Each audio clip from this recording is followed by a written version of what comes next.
Hai sahabat lingkungan, ketemu lagi di podcast Lingkungan Enviro melalui channel Environment Institute bersama saya Mahawan Karuniasa.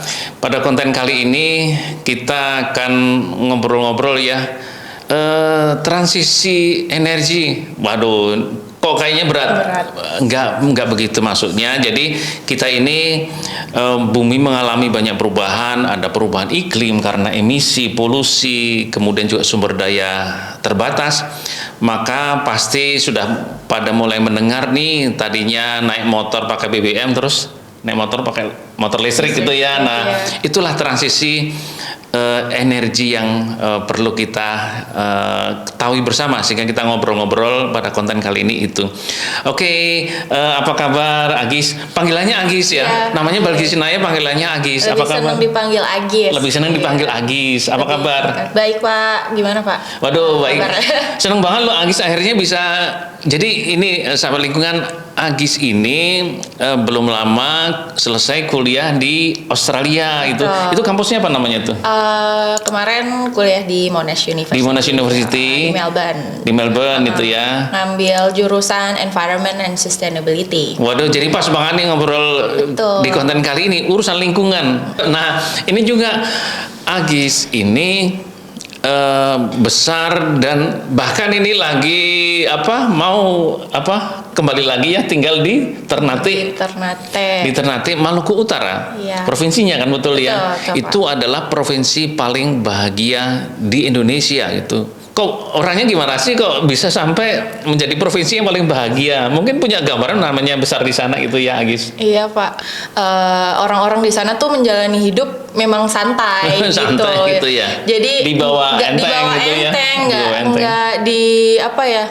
Mungkin kalau di kota-kota besar kita kan hidup ada penuh kompetitif lah, maksudnya kompetitif gitu dengan orang-orang gitu, dari sisi pekerjaan, sekolah juga. Di sana tuh bener-bener ya udah orang santai aja gitu, mau makan gak makan gitu kan, punya duit gak punya duit ya santai aja gitu, karena memang mungkin dari sana tuh budayanya juga kuat gitu kayak kekeluargaannya tinggi gitu, terus kemudian juga adat kesultanan dan segala macam itu kan juga masih ada sampai sekarang. Jadi memang ya mungkin karena interaksi sesama orang-orang gitu, keluarga juga banyak gitu di sana, kayak satu sama lain tuh saling kenal gitu kan, jadi bisa saling membantu. Jadi memang nggak ada pressure yang gimana-gimana gitu, jadi ya jadi akhirnya itu bahagia. secara general gitu kan Pak, tapi kan memang kalau misalnya kita mau lihat dari sisi ekonomi, sisi ini pasti ada masalahnya gitu. Tapi secara umum itulah yang membuat mereka menjadi provinsi paling bahagia di Indonesia. Iya, betul mungkin. Oke. Nah, sebelum juga lanjut lagi ke bagaimana transisi energi, sedikit pengalaman kemarin kuliah di Australia itu, negara maju itu kan konsumsi energinya itu relatif lebih banyak. Tinggi, nah, betul. Ini pengalaman di sana bagaimana di Australia itu? Kalau dari developed country gitu, negara maju itu memang mereka lebih mungkin dari pembangunan ekonominya juga itu kan lebih tinggi gitu ya, maksudnya lebih cepat gitu dibanding dengan negara berkembang, sehingga kayak konsumsi energi itu tuh lebih banyak gitu di sana, kayak bangunan-bangunan tinggi tuh di sana banyak. Kayak bangunan besar tuh banyak. Di perkotaan itu ya sangat cemerlang gitu kan, jadi kayak bener-bener lampu di mana-mana itu pokoknya jadi heboh itu lampunya ya. Kalau kita bandingkan dengan negara berkembang yang mana itu konsumsinya sedikit tapi juga disuruh bertanggung jawab gitu kan untuk mengurangi emisi. Nah, itu agak mungkin sebenarnya banyak kontroversi juga, keadilan jadi persoalan keadilan. Makanya banyak di konferensi-konferensi internasional gitu, kalau developed country atau negara maju itu mereka punya tanggung jawab yang lebih besar gitu kan, untuk membantu negara-negara berkembang gitu dalam proses transisi energi, yang mana itu salah satu untuk menurunkan dampak perubahan iklim seperti itu Pak. Kalau ngomongin transisi energi itu sebenarnya luas banget gitu ya Pak. Terus skopnya juga kan ini mau ngomongin apa nih? Energi ngomongin transportasi atau electricity atau gitu industri kan banyak banget gitu. Cuma mungkin karena kita bisa mengacu ke kondisi Indonesia yang saat ini ya, karena konteksnya kan kita lagi ngomongin di Indonesia. Mungkin kita bisa lihat dari kesiapan gimana Indonesia sekarang Betul. ya. Kalau dilihat dari kesiapan, maksudnya pemerintah juga memang punya target yang ambisius ya kalau aku bisa bilang, Betul. karena mereka kan juga Indonesia kan juga punya komitmen gitu ya. Betul. Lewat Paris Agreement, terus juga dari NDC Nationally Determined Contribution betul. untuk menurunkan emisi Iya. gitu kan. Nah sebenarnya ya kesiapan kita tuh sistemnya kalau aku bisa bilang mungkin masih belum terlalu mapan gitu. Nah, ini yang dimaksud Agis itu contoh sistem, misalkan nanti ganti mobil listrik, kan harus ngecas. Tadinya isi bensin di pom bensin. Betul, nah, Pak. sekarang mau ngecas kan tidak bisa di mana-mana. Pom bensinnya belum beralih sepenuhnya ya. Betul. Jadi infrastruktur itu infrastrukturnya belum Betul. ada. Memang urgensi atau kebutuhan kita untuk bertransisi ke energi yang lebih bersih itu karena dua hal tadi Iya, gitu. iya. Yang pertama memang sumber daya fosil fuel ini tuh sangat terbatas gitu, dan dalam beberapa tahun ke depan itu ya buktinya sekarang aja tuh Harganya naik. Berarti kan buktinya mulai barangnya langka gitu langka kan, kan udah itu ya. mulai langka. Ya. Terus yang kedua memang kontribusi terhadap gas emisi rumah Betul, kaca gitu, ya. dan itu yang berkontribusi terhadap perubahan Ya, iklim, ya. dan dampaknya tuh kita udah ngerasain sekarang Iya, gitu. iya. Banyak banjir, terus cuaca sudah mulai Betul, gak jelas betul. gitu Iya. kan. Tahun ini sama tahun kemarin itu benar-benar banyak banget Betul.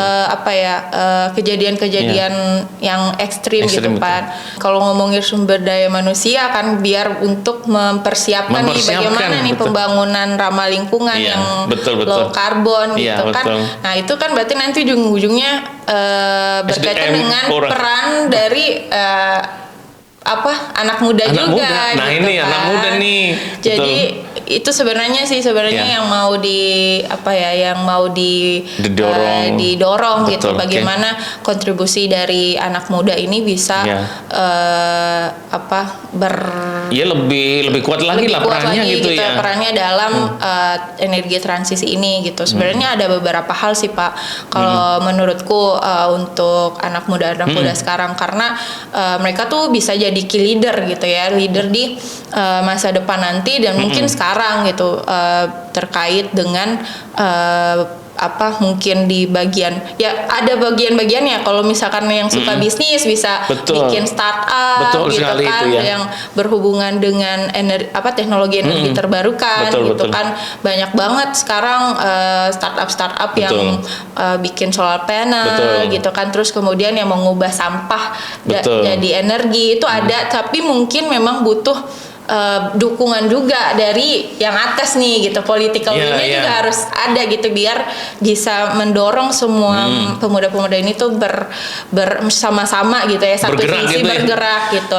Nah itu satu Pak. Terus kemudian yang kedua lebih terpapar, maksudnya mencoba untuk lebih terpapar terhadap isu-isu gitu, informasi. Jangan menutup diri, harus banyak membuka. Betul, Pak. gitu Nah, ya. sekarang sih kalau misalkan aku bisa bilang kebanyakan memang anak-anak muda tuh mereka lebih aware justru dengan isu-isu lingkungan. Betul. Karena mereka memikirkan ini Masa gimana depan. sih masa depan kita gitu kan.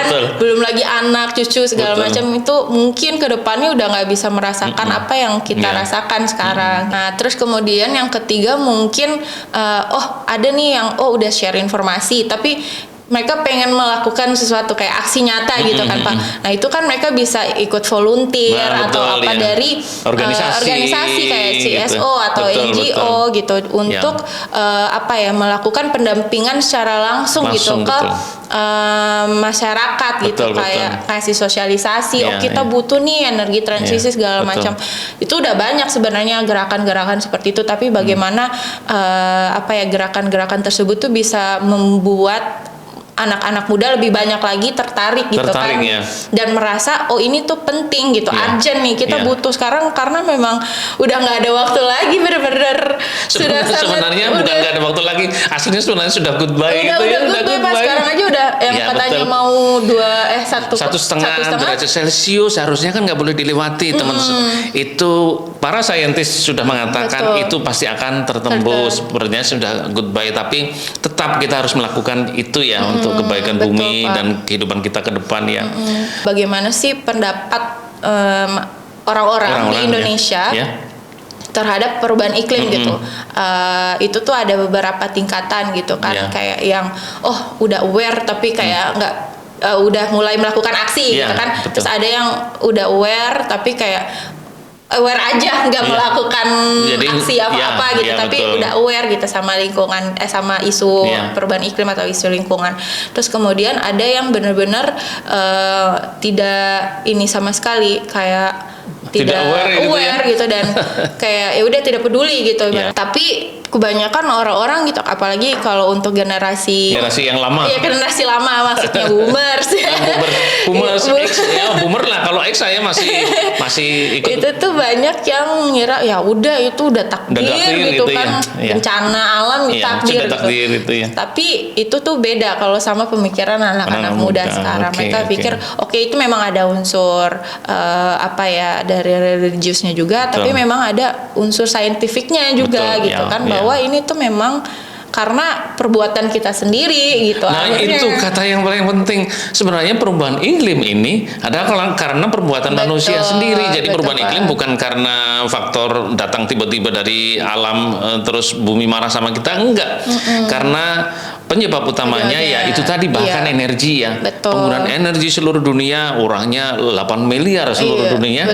Akhirnya emisi ke atmosfer, terjadilah pemanasan global, perubahan iklim, dan tidak ada pilihan lain, kita harus berganti yang ramah lingkungan gitu ya. Pak. Kenapa tadi kita di awal ngobrol itu Provinsi Maluku Utara sebagai provinsi paling bahagia, itu beda dengan apa yang terjadi di dunia. Negara-negara yang penduduknya makin bahagia itu konsumsi energinya makin banyak. Tapi yang terjadi di Maluku Utara tidak, sebaliknya, bahagia tetapi secara konsumsi sumber daya alamnya lebih kecil dibanding yang provinsi lainnya. Nah, itu kita harus belajar dari Agis dan teman-temannya di Provinsi Maluku Utara, bagaimana hidup berbahagia tapi tanpa mengkonsumsi sumber daya alam yang berlebihan gitu ya. Karena mungkin juga jadi closing remarks juga sebenarnya Pak.